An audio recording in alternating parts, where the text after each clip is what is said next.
So we're talking with Randy Malamud here, and Randy, you've written a book called Reading Zoos, and it's clear from the very beginning of it that you're not a great fan of zoos.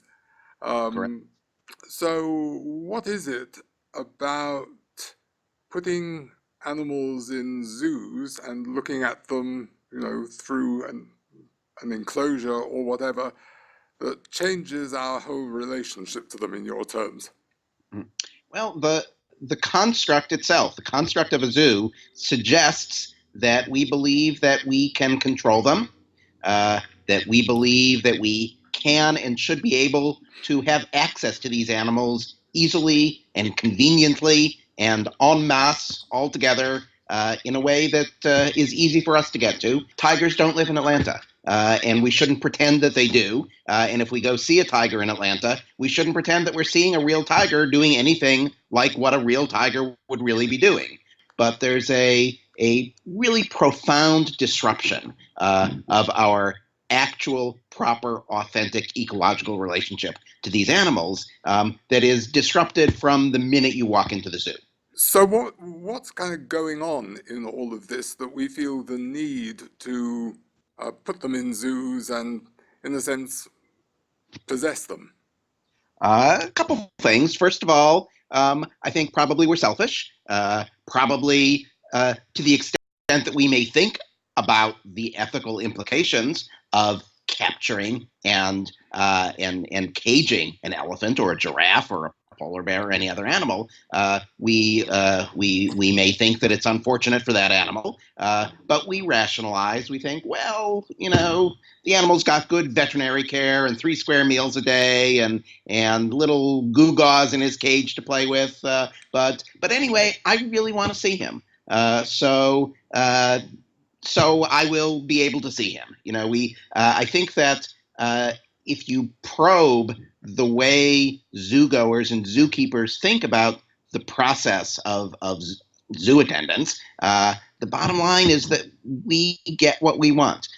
We have built the zoo because we can build the zoo. We have collected these animals because we can collect these animals. And when we talk about things that people perceive to be the benefits of zoos, the excitement, the entertainment, the education that some people claim zoos offer, it's all about us. It's all about what we can reap from this menagerie, from this spectacle, from this assembly of imprisoned animals. What do you say to someone who says, um, I work with elephants and I believe in conservation and stuff, and I was actually turned on to this when my parents took me to the zoo in blah blah blah time Yep. and so on and so on. It made a big difference, and that's why I do what I do now. Yep. Then I would hope the person would question and problematize and interrogate how he or she came to animals through this institution of unecology, of anti-ecology, of captivity, of prison, of voyeurism, and I think it's a threshold. I think the zoo represents a kind of first principle that is inherently and always and profoundly inauthentic. And so my own opinion is that anything predicated upon education at the zoo or experiences at the zoo is similarly inauthentic because people say they're making connections with animals, say that they're appreciating animals, but to me, I just don't see how that can happen when the animals are not equal partners, when the animals are profoundly subordinate partners, when they're sideshows, when they're exhibits, when they're money making stooges for the zoo industry. So I was reading an article the other day that was in the New York Times, and well, it was about the fact that 110 years ago, in 1906, I think that was the actual date, that the people of New York put an African American whom they brought over to this country um, in the zoo, in the Bronx Zoo, Yep. and he ended up living in a cage there with an orangutan who was his good friend for the period he was there. So the fact that we used to do this with people suggests that you need to take into account the historical fact and the historical ethics of imperialism, and you have to make that connection to what we're doing to animals today. When we put animals in cage, it signifies that we think of animals as somehow lesser than human beings, just as when we put Otabenga in a cage, it signaled that we thought of a black African human being as lesser than white American human beings. And the power dynamics are there too. And it's not hard. You don't have to be semiotically brilliant to tease this out. When someone is in a cage and someone else is outside the cage, walking up and down and looking at that person, what do you think that suggests about our power relations, about our imperial relations, about our sense of our own superiority over what is not free, over what is stuck in that cage? That was clearly the case with the humans who were displayed in the 19th and early 20th century. And I see very much the same dynamics going on today when we walk by animals in the zoo. I think that we're harvesting something from the animals. We're harvesting some sense of freedom and power. Because the animals, if you're looking at a tiger or an elephant, they're supposed to be so strong and so mighty and so wild, and yet they're here in Atlanta, they're here in London, they're here in Berlin. You're not so wild anymore, are you? You're not so strong and powerful. You're stuck there in a cage. Who put you in the cage? A human being. Well, that must make me, as a member of the human species, very powerful. Take you into another area, which is an article that you posted on the Huffington Post, and you were writing about the mass extinction that's going on, and you were just wondering how far this might go and whether it would indeed consume us as well. And you said, for a while, it made sense to cling to a thread of hope in order to motivate reform and prevent people from descending into a paralyzing sense of helplessness. But now, you say, it's time to accept our impending demise. It is deceitful and irrelevant to sustain the charade that things may improve. Instead, it's time to start talking about how we will die. And as depressing as this is, it at least has the virtue of being true, unlike the kick-the-can-down-the-road policies that pretend that the solution for global warming lies in producing, someday, cars that get 150 miles to the gallon, cities powered by wind farms. And you conclude, I think it may prove refreshing, even exhilarating, to develop a new trope, a new truth that lets go of the pretense that things will turn out okay. I think we have to tell the truth. I don't claim to have a monopoly on truth. I don't claim to be a brilliant seer. But the truth, as I see it, is that things are much worse than they were 20 years ago or 50 years ago, and getting worse by the day. And I think it behooves us to tell the truth. I think it behooves us to be accurate.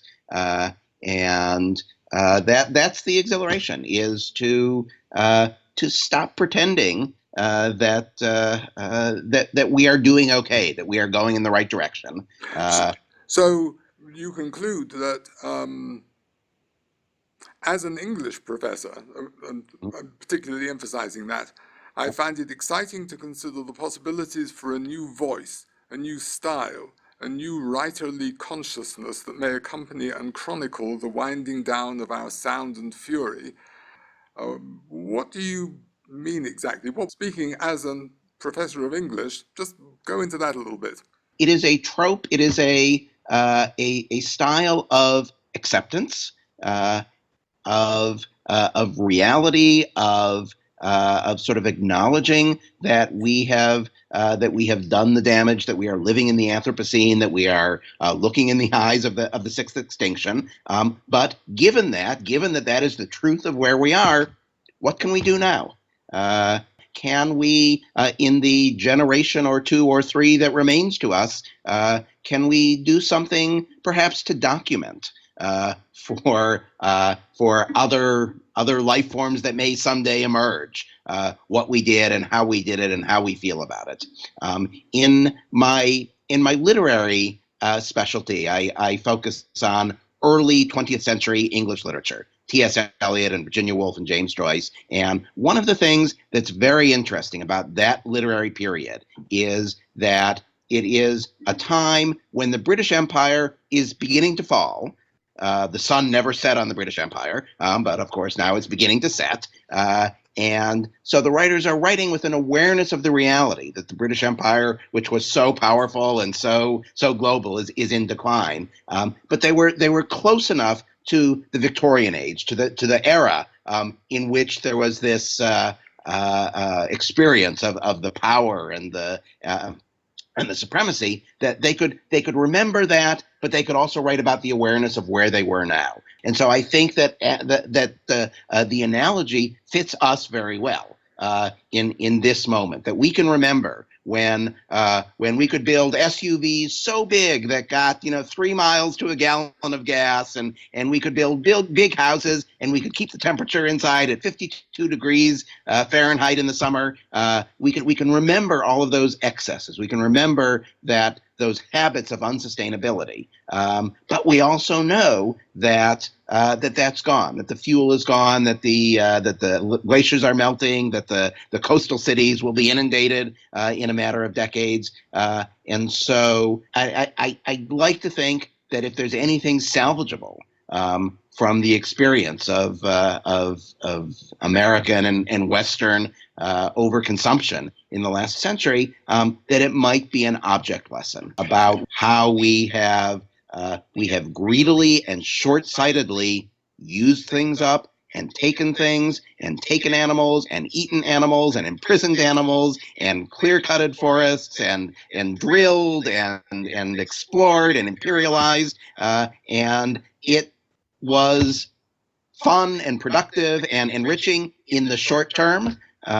But then you run out of places to colonize and you run out of animals to kill. And so just an awareness of the trajectory, the ecological trajectory, the ethical trajectory of how we behave. And if we can leave this as a lesson for our own times, which unfortunately I fear are limited in number, but some sort of a message for the future, whatever the future, whoever, whatever, wherever the future is. I think that a document of our foibles, our failures, our self-delusions would be something useful to leave for the future. Randy Malamud, Professor of English at Georgia State University. We'll look forward to talking about all of this some more, about zoos, our relationship to all the other animals, and what we've just been talking about, where we go with all of this at the upcoming symposium in Atlanta in February. Thanks very much for being with us. Thank you so much, Michael.